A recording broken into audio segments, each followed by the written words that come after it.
Hello dear students, today we shall discuss the concept of module 5, that is calculus of variations. In this concept, first we are going to derive an equation called Euler's equation. So calculus of variations is a powerful technique for the solution of problems in dynamics of rigid bodies, optimization of orbits and vibration problems. Basically, calculus of variations concerned with finding maximum or minimum value of a definite integral involving a certain function. The function which is involved in a definite integral. So that is to find that function which shows minimum or maximum. What is the meaning of functional?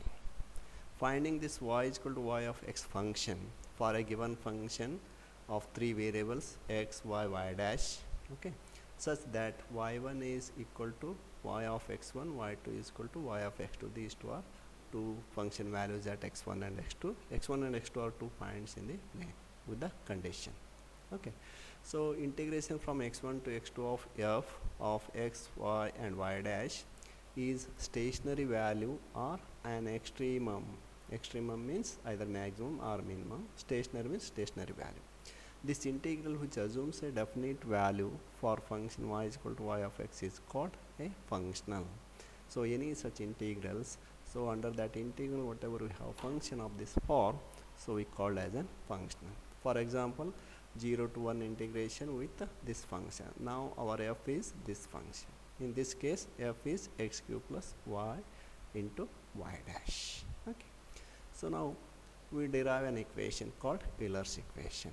The statement of Euler's equation is a necessary condition for an integral having, so integration from x1 to x2 f of x, y dash to be extremum is that this is the condition to be extremum of this f.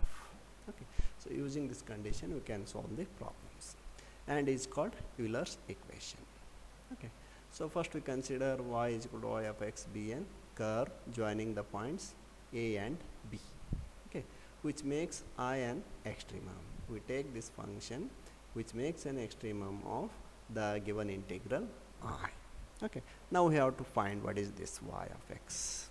Okay, let us take y is equal to y of x plus epsilon neta x, adding this y of x by some parameter epsilon and some function neta of x be a neighborhood curve joining the points a and b. Okay, so this is the given assumed taken function is between 2a and b. This is nearby that. Okay, we have considered by adding some parameter to this function y of x. So at the point a, neta of n1x is 0 and also at point b, neta of x2 0. With this condition we have considered this neta 1x and neta 2x functions. The value of I along the given equation 1 is integration of I from x1 to x2. So we'll substitute the variable x as it is, yx is yx plus epsilon neta x, y dash x is y dash x plus neta of n dash x. Okay, this being a function of epsilon is a maximum or minimum for epsilon equal to 0. For this condition this will be having either maximum value or minimum value. Then derivative of this I with respect to epsilon is 0 at epsilon equal to 0. This is another equation.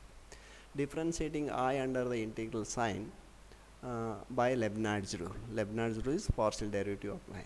So here, so partial derivative of f with respect to epsilon via x, then partial derivative of f with respect to y for via epsilon via y, and partial derivative of f with respect to epsilon via y dash. So this function f becomes by Leibniz rule this expression. But partial derivative of x with respect to epsilon is 0 because epsilon is a parameter. So derivative with respect to any constant 0 because E is an independent of x.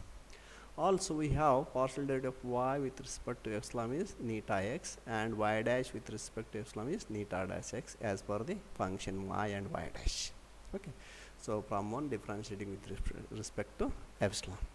Substituting these in equation 4, these values. So we get di by d epsilon is integration over x1 to x2. So this expression will get substituting that. Integrating this, okay, so we'll get from RHS second term on the RHS. This part we are going to integrate, okay, by parts.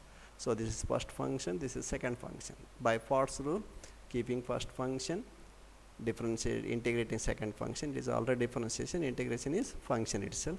The limit as it is, minus times integration of that and derivative of the first function, that is partial derivative of f with respect to y dash.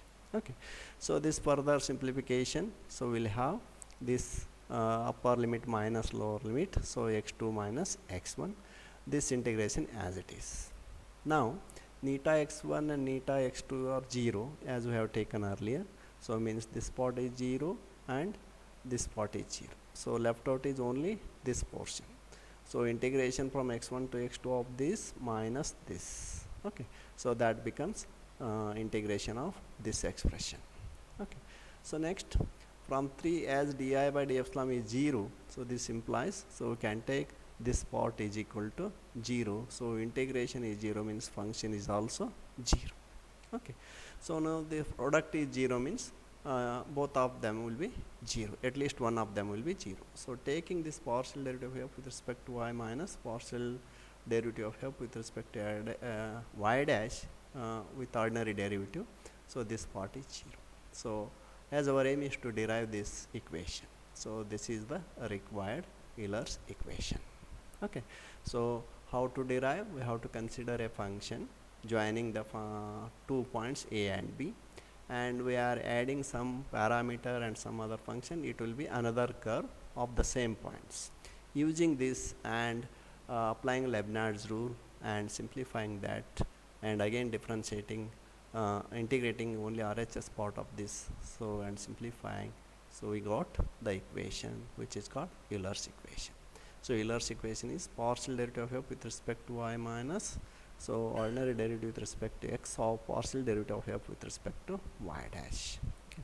These two are another forms of Euler's equations, so we are not worry about how these two derive. So only thing is this we should know how to derive this Euler's equation.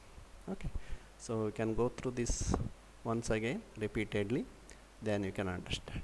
Next we'll have examples on this Euler's equation in the next class. Okay, thank you.